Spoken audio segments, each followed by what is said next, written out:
இப்போ பார்த்தீங்கன்னா ஒரு பெரிய முசி இருக்குது, அதுதான் நம்ம எடுக்க போகிறோம்.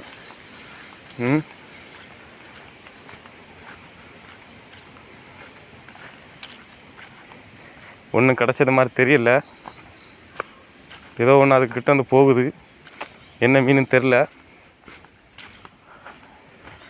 அதாவது சுண்டை இழுத்துருக்கான்னு பார்த்தா இழுக்கல்லையோ.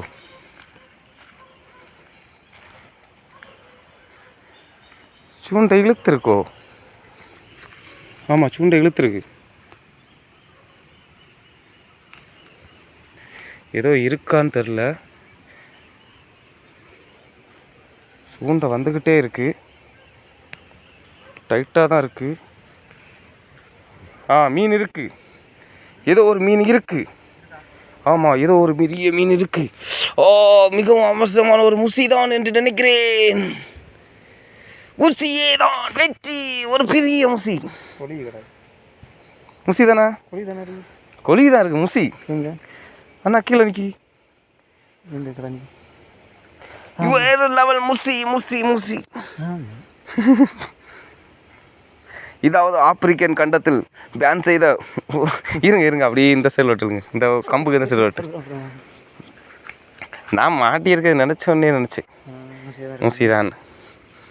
நான் சொன்னது மாதிரியே முசி வந்திருக்கேன். இந்த வீடியோ எடுங்க, கம்பில் சுற்றி எடுங்க, மீனை பார்த்துடுங்க. இந்த கம்பை வந்து இங்கே இறக்கிட்டோன்னு வைங்களா, அப்படியே தூக்கி கரையில் எடுத்துடலாம். மிகவும் அருமையான ஒரு முசியை பிடித்துள்ளோம்.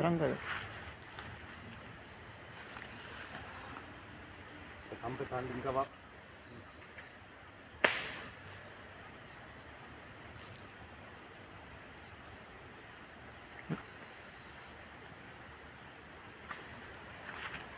நல்லா கொடுக்கலன்னா போயிடும்.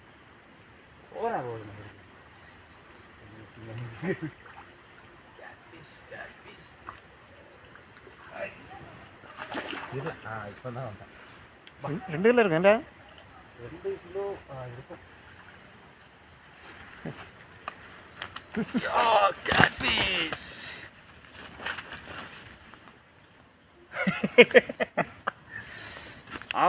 இல்லையோ, இது என்னன்னா பேடு மாதிரி இருக்கு. பேடா? ஆமாம், முசிக்கு முன்னாடி ஒரு இனம் உண்டு, நாட முசின்னு, அது மாதிரி தான் இருக்குது. அதுக்கு வந்து நம்ம சாதா முசிக்கு வந்து கட்டமாக இருக்கும். இது வெள்ளை முசி தானே? வெள்ளை முசி மாதிரி தான் இருக்குது, அதான் பார்க்க. சரி போதும்.